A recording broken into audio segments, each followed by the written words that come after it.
Namaste, Jai Bharat.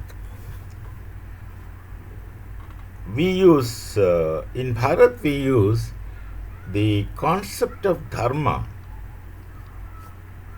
on a regular and almost day to day basis. Generally, people do a mistake of treating Dharma as religion or religion as Dharma, but this is inappropriate. We have discussed this before. Religion's category is built in. A concept of religion has got entirely different categories built into it when you closely unpack the concept of Dharma. Our Bharatiya Dharma, be it Sanatana, Hindu Dharma, Jain Dharma, Bauddha Dharma, Sikh Dharma, and also for us the Zoroastrianism is also Dharma because they have amalgamated themselves to that extent with the Bharatiya knowledge tradition, which is the Veda Upanishadic knowledge tradition. They themselves had the roots connected to it earlier. So definitely it's really inappropriate to treat Dharma as religion. If you look into it, things will be clear to you by yourselves. But apart from that, that's a general umbrella of Dharma that we speak of. But apart from that, we have this day-to-day ongoing Dharma in our lives, which is very practical. One need not run for a plate philosophy to think about it. It's there in our lives in a very most practical terms. Let's talk about the names of relations in the Bharatiya family relations to begin with. See, uncle is a concept or a name of a relation in English language. Uncle can be your mother's brother, your father's brother, father's younger brother, elder brother, mother's younger brother, elder brother, and father's sister's husband, mother's side sister's husband. All these relations just go under one umbrella blank term, uncle. But in Bharatiya relations, each relation has specific names. That's very interesting. Father's brother, especially younger brother, is Chacha. Mother's brother, father's brother is also uncle, but when it is father's brother, that uncle is called Chacha. Mother's brother is also uncle, but that uncle is called Mama. And father's sister is not auntie, she is Phoophi. Her husband, sometimes Popa, Pisa, no different names, but each relation has a name. No simple blanket name. Similarly, father's younger brother, elder brother, they're different. And mother's younger brother, elder brother, different. Mother's sisters, they have got different names. And all relations have a distinct names in Bharatiya Sanskriti. They have distinct names and very clear they are about. You say that I am going to meet my Poopa, you understand who is going to meet very clearly. But instead, if you use I'm going to meet my uncle, then one has to ask what kind of uncle if he really wants to know. Otherwise, it gets passed. Similarly, each relations, I've already told you that different relations are distinct. They have distinct names, and not only the case that they have distinct names, the relations Dharma is distinct, and for each distinct relation there is specific Dharma, not Dharma in the bigger sense, but Dharma for you to perform. You have to perform that Dharma where Dharma is duty.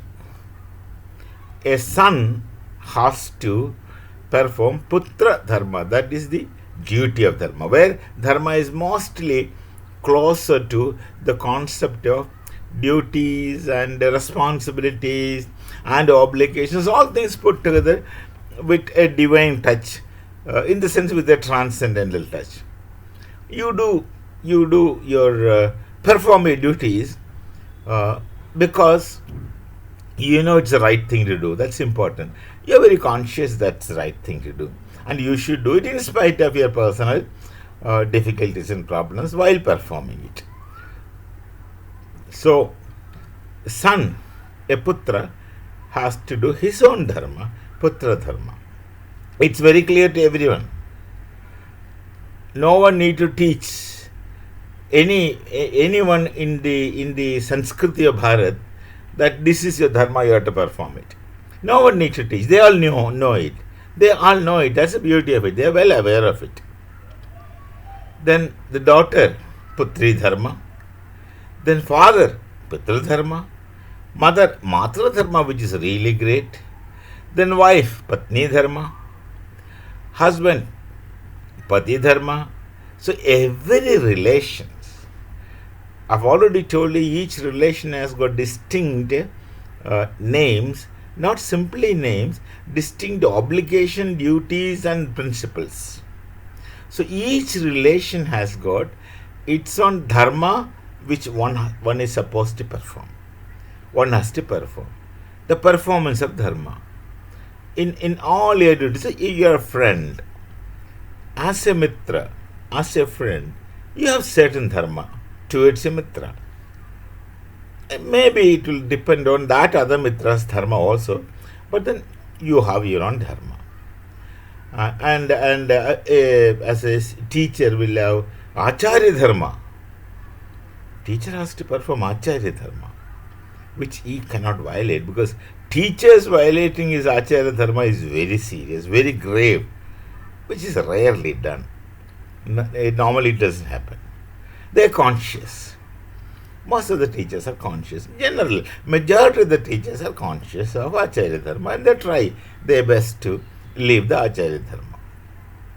So dharma is something not simply as the umbrella dharma, which is an assemblage, or which is a togetherness of all righteousness, which people mistake as religion. We don't want to use that word religion, which people mistake as religion, is one thing. But in your individual lives, you have multiple dharmas to perform. You have multiple dharmas to perform, and look at this, they do perform it. Look at the society of Bharat, they do perform it in their own way, and there is no variations, be it in Kanyakumari or be it in Kashyapa Desha, Kashmir.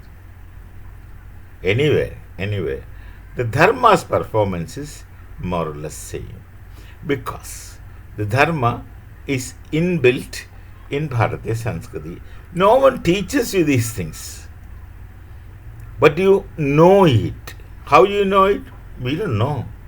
It comes to us through family, society, friends, teachers, anyone who's elder to you, anyone who is more knowledgeable than you. So there are multiple dharmas, depending on their multiple roles in society. And when this dharma, one performs the dharma in appropriate manner, the society is automatically a better place. There are adharmis, and the adharmis are corrected mostly by the dharma built in within they themselves. There is no external force that corrects the adharmi in the real sense of the term. If he has to be redeemed, if he has to undergo a kind of redemption, then that only happens from the awakening of the dharma which is built in that particular person. That would be the inner cleansing, and then he undergoes a transformation or parivartana, what else. There are laws in the society in multiple forms, and the laws can put restrictions to performance of adharma, and this will have some effect on the adharmi. But the real effect on the adharmi, where he converts himself into dharma, can only take place from within. This is another great aspect of Bharatiya Sanskriti. Then this Sanskriti of Bharat operates in such subtle manner that you won't know.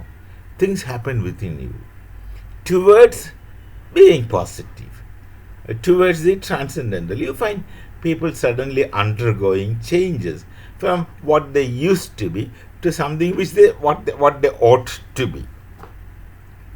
This is how dharma functions in Bharatiya society. It's on a routine, it's on an everyday basis, it's on a day-to-day basis, and it is happening with everyone every time.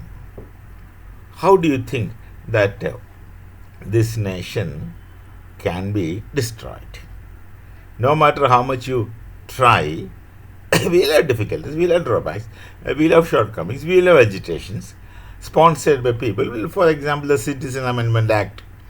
It is such a foolish thing to object that Citizen Amendment Act, in spite of the kind of propaganda produced and established by the external agencies outside Bharat, and then they have taken many among us into their fold to create this hue and cry and chaos. They're led into it. But then it also lies now the farmers' agitation they do. These are all instigated from outside. But look at these people, they are all Bharatiya citizens, Nagariks of Bharat. And there will be some point within them that they will realize that they are into adharma at the instances of the agencies abroad. Kutch is very near Pakistan, just across it is Pakistan, and when trained terrorists are facilitated to get infiltrated into through Kutch to Gujarat, there were problems. They had created problems. They have created riots and things like that. That's a fundamental reason, that riots. But then those rioters were not from Bharat. The victims were people of Bharat, and they realized the dharma started functioning. It will function. It's there within you. Maybe latent, but always powerful. So let's meet again with some other kind of thought. Till then, Namaste, Jai Bharat, Jai Shri Ram.